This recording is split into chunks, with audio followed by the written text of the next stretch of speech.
नमस्कार, hot topic में आपका स्वागत है। मैं हूं अखिलेश शर्मा। पश्चिम बंगाल में कोलकाता के आरजी कर अस्पताल में डॉक्टर के रेप और मर्डर मामले में पीड़ित परिवार को न्याय दिलाने के लिए आज सैकड़ों छात्र सड़कों पर उतर आए। इन्होंने राज्य सचिवालय नबन्ना तक मार्च करने का फैसला किया था, लेकिन राज्य सरकार ने सचिवालय को अभेद्य दुर्ग बना डाला। 19 जगहों पर बैरिकेडिंग की गई थी। हजारों की संख्या में पुलिस वाले इन छात्रों को रोकने के लिए तैनात थे।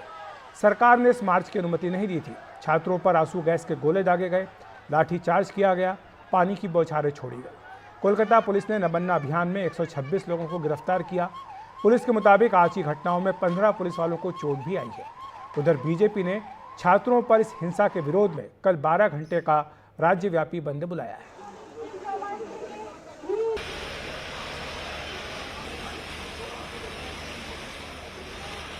और बीजेपी अध्यक्ष जेपी नड्डा ने इस मामले को लेकर ट्वीट किया है। उन्होंने लिखा है कि कोलकाता से पुलिस की बर्बरता की तस्वीरों ने लोकतांत्रिक सिद्धांतों को महत्व देने वाले हर व्यक्ति को नाराज कर दिया है। दीदी के पश्चिम बंगाल में बलात्कारियों और अपराधियों की मदद करना तो मूल्यवान है, लेकिन महिला सुरक्षा के लिए बोलना अपराध है।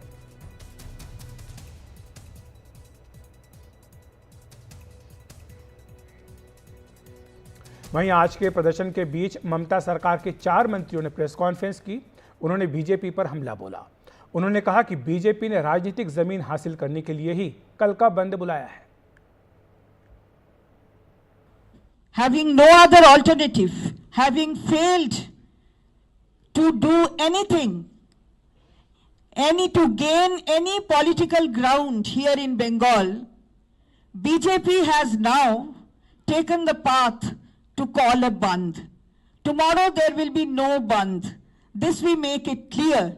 And we also say that the railways, they should also look into this and see that there is no interference so far as this railway is concerned, and the continuation of these trains. So therefore, tomorrow there will be no Bandh at all, and we condemn. वहीं BJP प्रवक्ता गौरव भाटिया ने कहा कि medical छात्रा के बलात्कार और हत्या मामले में सच्चाई को दबाने की कोशिश की जा रही है। उन्होंने कहा कि सच्चाई को सामने लाने के लिए ममता बनर्जी और पुलिस कमिश्नर का पॉलीग्राफी टेस्ट होना चाहिए। बीजेपी ने ममता बनर्जी का मुख्यमंत्री पद से इस्तीफा भी मांगा है। तो चाहे वो पुलिस कमिश्नर हो, चाहे वो ममता बनर्जी हो, पहले तो इन्हें तुरंत इस्तीफा देना चाहिए, जिससे कि एक निष्पक्ष जांच हो सके। दूसरी बात, सत्य को बाहर आना चाहिए, इसलिए जांच एजेंसी सीबीआई जांच कर रही है, वो पॉलीग्राफ टेस्ट करे ममता बनर्जी का और पुलिस कमिश्नर का, क्योंकि सत्य को दबाया नहीं जा सकता है। और इसी पर चर्चा करने के लिए हमारे साथ 3 खास मेहमान जुड़ रहे हैं। मानव जायसवाल जी हैं, प्रवक्ता टीएमसी, के शर्मा जी हैं, प्रवक्ता बीजेपी, शिखा मुखर्जी जी हैं, वरिष्ठ पत्रकार। आप तीनों का बहुत बहुत स्वागत है एनडीटीवी इंडिया पर। मानव जी, सबसे पहले शुरुआत आपसे ही करूंगा। ममता बनर्जी और आपकी पार्टी जो है वो सड़कों पर संघर्ष करने के लिए जानी जाती है। हमने देखा है कि जब विपक्ष में थे तब लेफ्ट पार्टियों के खिलाफ सड़कों पर लंबा संघर्ष किया, आंदोलन किए, लेकिन अब जब सत्ता में है और एक ऐसा मुद्दा आया जिस पर कि पूरा बंगाल ही नहीं पूरा देश आक्रोशित है, छात्र अपना आक्रोश प्रकट करने के लिए, न्याय की मांग करने के लिए सड़कों पर उतरते हैं और उनके रास्ते में इतनी बाधाएं डाल दी जाती, क्या ये जायज़ है? अखिलेश भाई, पहले तो सभी को बहुत बहुत नमस्कार है और आपके माध्यम से मैं ये देश को अवगत करा देना चाहता हूँ। न्याय की मांग हमने भी करी है और हमारी सरकार के पुलिस कर्मियों ने उस अपराधी को, उस वैश्य को, उस दरिंदे को पकड़ा है। और आपको पता है कि ममता बनर्जी कैपिटल पनिशमेंट माने फांसी के खिलाफ हैं, लेकिन उसके बावजूद उन्होंने बोला है कि इस जघन्य अपराध के अनुसार उस व्यक्ति को सरेआम फांसी मिलनी चाहिए और ये न्याय जल्द से जल्द होना चाहिए। देखिए, पहली बात मैं आपको बता देना चाहता हूं जो मोस्ट इम्पॉर्टेंट है, जिस तरीके से बताया जा रहा है कि ये छात्रों की लड़ाई है, छात्र आंदोलन में शामिल है। यहाँ एक व्यक्ति है शुभांकर, वो आरएसएस का कार्यकर्ता है, उसने खुद माना है और कब से वो है वो किसी को नहीं बताया है। ये पॉलिटिकल विंडिक्टिव पॉलिसीज रही है। साथ ही साथ ये जो पश्चिम बंग छात्र समाज जो है, ये एक अनरजिस्टर्ड आउटफिट, बात को गौर रखने की बात है कि भाई अनरजिस्टर्ड आउटफिट है और ये बंगाल में प्रदर्शन कर रही है। प्रदर्शन के लिए कोई आपत्ति नहीं, आप प्रोटेस्ट करिए। आपकी 3 मांगे हैं, इनकी जो मांगे हैं वो 3 है, जिसमें एक शाइन लहरी है वो कभी टीएमसी में हुआ करता था, लेकिन जब उसको निकाल दिया गया तो आज वो एबीपी भी भाजपा का वो है। प्रदीप बोल के एक बंदा है, वो भी भाजपा का कार्यकर्ता है, और ये सब भाजपा के कार्यकर्ता है। भाजपा ये जो मुखौटा पहन के, ये बहरूपीय मुखौटा पहन के बार बार ये मोदी जी की तरह ये जो लड़ाई लड़ते हैं, हर मुखौटा आ जाता है इनका। हम तो चाहते हैं कि आप सामने से लड़िए, लेकिन एक बेटी के साथ जो हुआ है, एक बेटी के मरने के बाद उसको अपनी राजनीति सीढ़ी मत बनाइए, उसको अपना टूल किट मत बनाइए।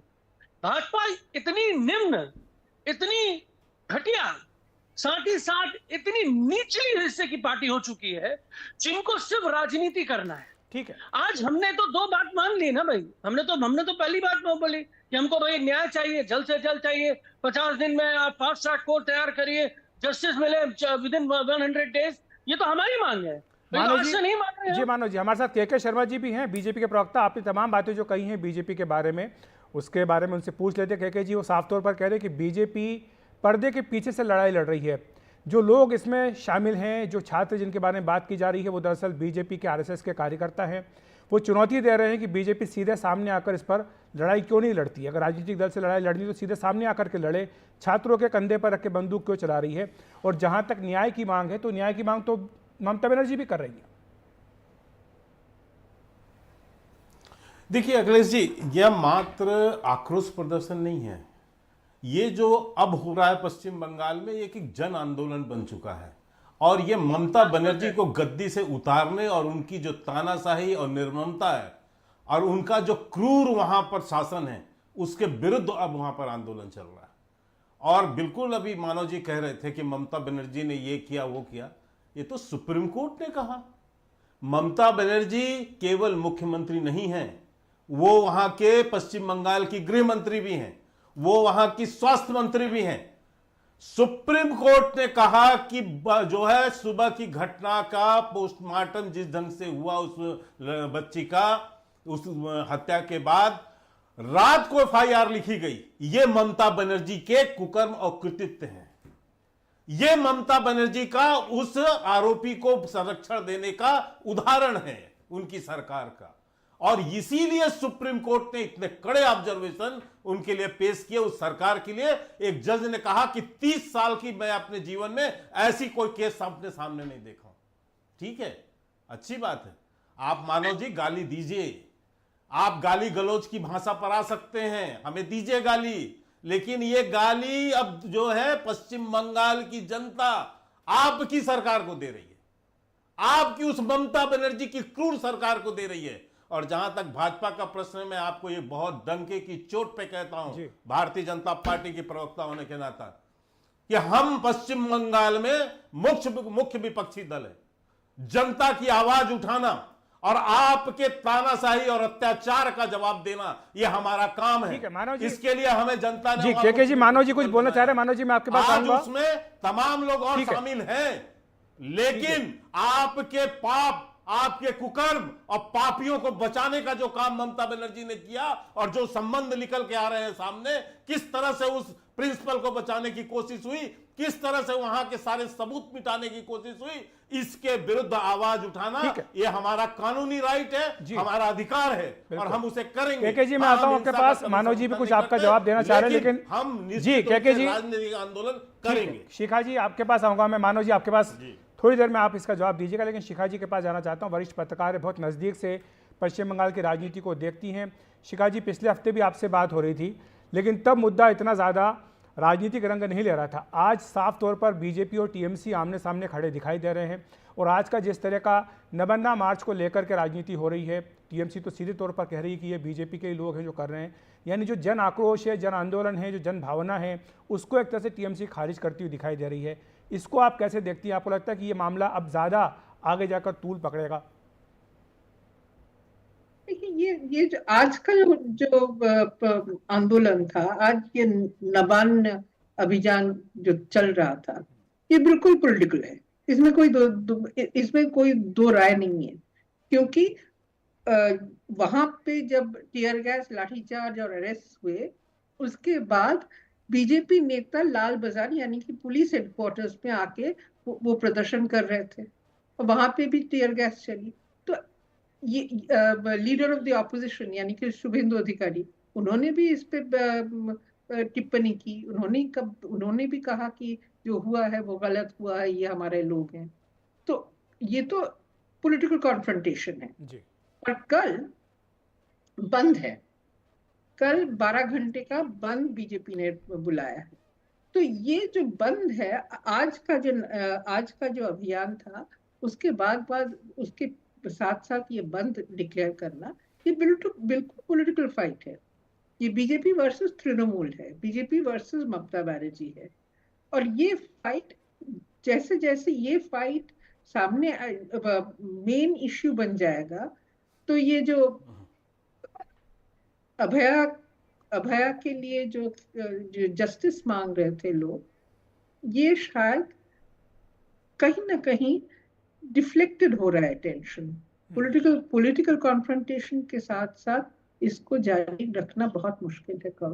यानी कि पब्लिक का जो कंसर्न है, पब्लिक जिस तरह से स्पॉन्टेनियसली रास्ते पे उतर आई थी, जिस तरह से उन्होंने खुद आके वॉलंटरीली पार्टिसिपेट किया प्रोटेस्ट मीटिंग्स में, ये कहीं पीछे हटने लगा है और ये राजनीति आगे बढ़ के आ रहा है। ठीक है मानव जी, जो बात शिखा जी कह रही हैं कि अब जो जस्टिस की बात हो रही थी वो कहीं पीछे जाती दिखाई दे रही है, लेकिन जो तस्वीरें आज आई हैं जिसके विरोध में कल बीजेपी ने 12 घंटे का बंगाल बंद भी बुलाया है, मेरा सवाल वही जो शुरुआत में मैंने आपसे पूछा था और आपके तमाम आरोपों का जवाब भी के शर्मा ने दिया, लेकिन आज जो हुआ क्या उसको अवॉइड नहीं किया जा सकता था? क्या उससे बचा नहीं जा सकता था? कि मान लीजिए अगर वह राजनीतिक कार्यकर्ता भी, जैसा कि आप आरोप लगा रहे हैं, तो क्या उन्हें प्रदर्शन करने का अधिकार नहीं है? देखिए, मैं इसको 3 क्रम में आपको बोलना चाहता हूँ। पहले जो हमारी दीदी है, मैं बहुत बहुत नमस्कार उनको करना चाहता हूँ, बहुत ही सीनियर है। लेकिन उन्होंने जो बोला है कि भाई जो न्याय प्रक्रिया है या फिर जो अभया को जो न्याय दिलाने की जो बात है, जो मुहिम है, मैं आपको और सारी माताओं को, सारी बहनों को, पूरे देश को आश्वासन देना चाहता हूं कि हमारी नेत्री सुश्री ममता बनर्जी इकलौती महिला मुख्यमंत्री हैं पूरे देश में। जिस तरीके से उन्होंने एक संवेदना दिखाई, उस परिवार के साथ खड़े होने के लिए, उनके दुख को साझा किया, उनका ये संकल्प है अभया को न्याय मिले और वो न्याय मिलेगा। ये जितने भी पॉलिटिकल रैलियां कर ले, पॉलिटिकल टूल बना ले बेटी को, हम होने नहीं। हम उस बेटी को या वैसे किसी भी बेटी को पॉलिटिकल टूल बनने नहीं देंगे। हमने बहुत साल आंदोलन झेला है। हमारी जो नेत्री सुश्री ममता बनर्जी वो आंदोलन से ही उभर के आई हैं, लेकिन उन्होंने इतनी गिरी हुई, इतनी ओछी राजनीति कभी नहीं करी। हमारी राजनीति थी, उनकी जो राजनीति थी, जो सोच थी, हर व्यक्ति वोट दे सके। लेकिन मानव जी, मैं आपको रोकूंगा बीच में। मानव जी, मैं रोकूंगा आपको बीच में, क्योंकि जब कई दूसरे राज्यों में, खासतौर से बीजेपी शासित राज्यों में इस तरह की घटनाएं होती हैं तो टीएमसी अपने सांसदों को भेजती है, वहां पर डेलीगेशन लेकर के जाते हैं, तब क्या उसको राजनीति नहीं कहा जाएगा? अखिलेश भाई देखिए, दो आपने जो बात करी, मैं कभी कंपेयर नहीं करना चाहता। Rape is a rape, crime is a crime. लेकिन आपने देखा है जिस तरीके से उत्तर प्रदेश में लखीमपुर खीरी में बचाने की होड़ में भाजपा पहुंची, हम उसके विरोध में जी। आज हाथरस में जब एक हिंदू बेटी को, उसके माता पिता को उसके शव नहीं दिए जाते, उसको जला दिया जाता है पेट्रोल से, हम उसके खिलाफ हैं। हम सनातनी उसके खिलाफ। आज उन्नाव में जब सेंगर जी ने जिस तरीके से उस बिटिया के पूरे परिवार को खत्म कर दिया, हम उसके खिलाफ। आज चिन्मयानंद स्वामी के ऊपर सारे केसेस वापस ले लिए जाएंगे, योगी जी ने कहा है, हम उसके खिलाफ हैं। तो ये तो फिर वही व्हाट अबाउट वाली बात आ रही है ना? No, it is not, it is definitely not. आज आपने देखा है कि इस बेटी को पूरे स्टेट के तरफ से अंतिम संस्कार करने का पूरा सब समर्थन हमारे प्रांत ने किया है। हमने किसी बेटी को पेट्रोल से नहीं जलाया। ठीक है, केके जी, हमने एक बेटी के न्याय के लिए कभी भी केके जी काफी देर से कुछ कहना चाह रहे हैं। मानव जी, मैं केके शर्मा जी को बुलाना चाहता हूँ। शिखा जी को आपने सुना होगा, केके जी वो कह रही है कि न्याय की आवश्यकता बहुत जरूरी है कि बच्ची को न्याय मिले, लेकिन जो अब राजनीति हो रही है इससे न्याय का मुद्दा पीछे छूट रहा है और राजनीति ज्यादा हावी हो रही है। अंकिता भंडारी को कब न्याय मिलेगा? मानव जी, मैं केके शर्मा जी के पास जाना चाहता हूँ, उनको काफी देर से इंतजार कर रहे हैं। अंकिता भंडारी को कब न्याय मिलेगा? मुझे आश्चर्य है अखिलेश जी, कि क्या सुप्रीम कोर्ट जो वर्डिक्ट दे रहा है वो राजनीति से दे रहा है प्रेरित होके? क्या कहना चाहते हैं मानव जायसवाल? यहाँ सुप्रीम कोर्ट पे आरोप लगा रहे हैं। क्या आरोप लगा? आज यहां पर सुप्रीम कोर्ट ने कहा कि पोस्टमार्टम पहले हुआ, एफआईआर बाद में हुआ। ये न्याय है कि इस बात की बात कर रहा है मानव जायसवाल कि हमने पूरा प्रदेश मिलकर पोस्टमार्टम वो कर रहा था उनका अंतिम संस्कार। सुप्रीम कोर्ट ने कहा कि पहले जो है पोस्टमार्टम कैसे हो गया, एफआईआर बाद में लिखी जा रही है। ये इस तरह की घटनाक्रम पश्चिम बंगाल में पहली बार हो रहा है कि जो है प्रशासन संरक्षण दे रहा है हत्यारों को बचाने के लिए। दूसरी बात मैं इनसे कहना चाहता हूं, जो यहां पत्रकार महोदय हैं, ये भी, क्या राजनीतिक दल के कार्यकर्ता आम जनता नहीं होते? क्या होते हैं? वो विदेश से आसमान से आते हैं। वो पश्चिम बंगाल की जनता नहीं है क्या? मैं कहता हूं वहां जनता भी सड़कों पर है, जगह जगह संस्थाएं वो कर रही हैं। क्या विपक्ष के नाते हमारा कोई धर्म नहीं कि हम वहां खड़े होकर आवाज उठाएं? और वो राजनीतिकरण हो जाएगा तो न्याय नहीं होगा, इसको राजनीतिकरण का नाम दिया जाएगा एक अत्याचार के विरुद्ध बोलने पर।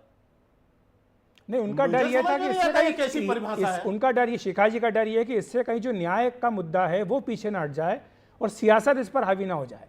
वो इस बात को लेकर चिंतित है। क्यों मुद्दा हटेगा? मुझे एक बात बताइए अखिलेश जी, मैं आ रहा हूं शिखा जी आपके पास। प्रश्न उठाए वहां पर, बार बार जो है वहां प्रश्न उठाए, प्रदर्शन किया, क्या उससे जो है उसकी जो सबूत जो है मिट जाएंगे? क्या उससे उसके कानून बदल जाएंगे? जी, और क्यों नहीं उठाएंगे इसको आवाज? बिल्कुल। तो अपोजिशन पार्टी है शिखा जी, वो तो अपना ये मुद्दा उठाएगी। मैं शिखा जी की जिम्मेदारी जी वहां की ही जनता ने दिया है या नहीं दिया? ठीक है, ठीक है। केके जी, शिखा जी हमारे साथ हैं। मेरे पास अब समय की थोड़ी कमी है। एक बात करके समाप्त। हाँ जी बिल्कुल, अपनी बात पूरी कर लीजिए। करके समाप्त करता हूं। निश्चित तौर से आज पश्चिम बंगाल की जनता आक्रोशित है, पूरा देश आक्रोशित है अभया के न्याय के लिए।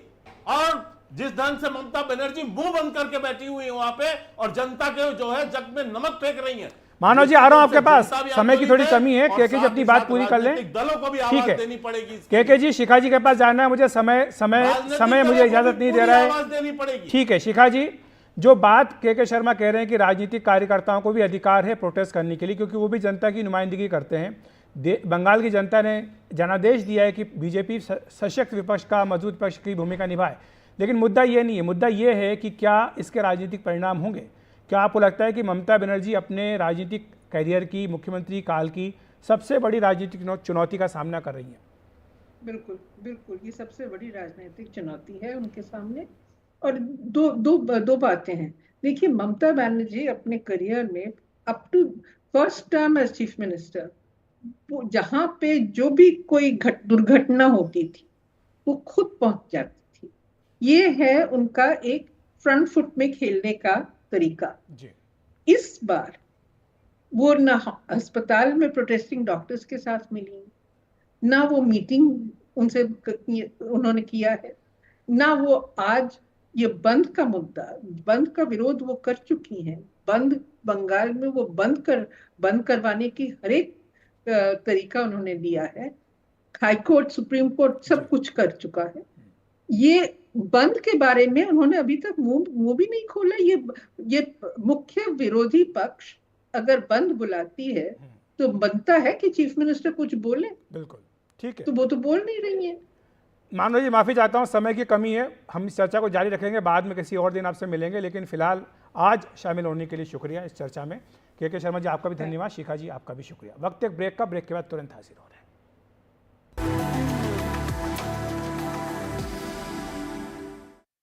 राज्यसभा की 12 सीटों पर हुए उपचुनाव में आज सभी सीटों पर निर्विरोध निर्वाचन हो गया। आज चुने जाने वालों में 2 केंद्रीय मंत्री भी हैं। आज के चुनाव परिणामों के साथ ही राज्यसभा में एनडीए ने मनोनीत और निर्दलीय सांसदों के समर्थन से बहुमत का आंकड़ा छू लिया है। राज्यसभा की 12 सीटों के नतीजे कुछ इस तरह आए हैं। इनमें निर्विरोध उपचुनाव में आज जीत हुई है। बीजेपी के 9 सांसद जीते हैं, कांग्रेस का 1, एनसीपी अजीत पवार का 1 और आरएलएम का 1 सांसद जीता है। राज्यसभा के लिए निर्विरोध निर्वाचन हुआ है। असम से बीजेपी के 2 सांसद हैं, मिशन रंजन दास और रामेश्वर तेली। इसी तरह बिहार की अगर बात करें तो वहाँ से मनन कुमार मिश्रा बीजेपी के और उपेंद्र कुशवाहा आरएलएम के, जो कि एनडीए के सहयोगी हैं, उनका चयन हुआ है। किरण चौधरी हरियाणा से राज्यसभा के लिए निर्विरोध निर्वाचित हुई हैं। केंद्रीय मंत्री जॉर्ज कुरियन बीजेपी से मध्य प्रदेश से निर्वाचित हुए। धैर्यशील पाटिल बीजेपी से महाराष्ट्र से और नितिन पाटिल एनसीपी अजीत पवार से राज्यसभा के लिए महाराष्ट्र से आए हैं। उड़ीसा से ममता मोहंता बीजेपी के लिए राज्यसभा से निर्वाचित हुई हैं और केंद्रीय मंत्री रवनीत सिंह बिट्टू बीजेपी के लिए राजस्थान से चुने गए हैं। त्रिपुरा की बात करें तो वहाँ से राजीव भट्टाचार्य जी बीजेपी के लिए चुने गए हैं। अभिषेक मनु सिंघवी तेलंगाना में कांग्रेस के खाते से आए हैं और इस तरह से राज्यसभा में सरकार को बहुमत लगता है कि मिल गया है। बीजेपी की संख्या बढ़कर 96 हो गई है। एनडीए की संख्या राज्यसभा में बढ़कर 112 हो गई है। 245 सदस्यों का राज्यसभा है जिसमें कि अभी 8 सीटें खाली हैं, जिनमें 4 जम्मू कश्मीर की हैं और 4 मनोनीत की सीटें हैं जो कि खाली हैं। यानी राज्यसभा में अभी बहुमत का आंकड़ा 119 का है। इसमें एनडीए को 6 मनोनीत और एक निर्दलीय सांसद का भी समर्थन मिला हुआ है। इस तरह एनडीए बहुमत के आंकड़े यानी 119 पर पहुंच चुका है। यानी अब बीजेपी को बिल पास कराने के लिए दूसरे दलों पर निर्भर नहीं रहना पड़ेगा। इससे पहले बीजेडी, वाईएसआर कांग्रेस, बीआरएस और एआईएडीएमके पर सरकार निर्भर हुआ करती थी। उधर कांग्रेस के लिए भी राहत की बात है, उसकी नेता प्रतिपक्ष की कुर्सी राज्यसभा में सुरक्षित रहेगी। कांग्रेस के सांसदों की संख्या राज्यसभा में 26 से बढ़कर 27 हो गई है, जबकि नेता प्रतिपक्ष की कुर्सी के लिए 25 सांसदों की जरूरत होती है। तो हॉट टॉपिक में आज इतना ही। नमस्कार।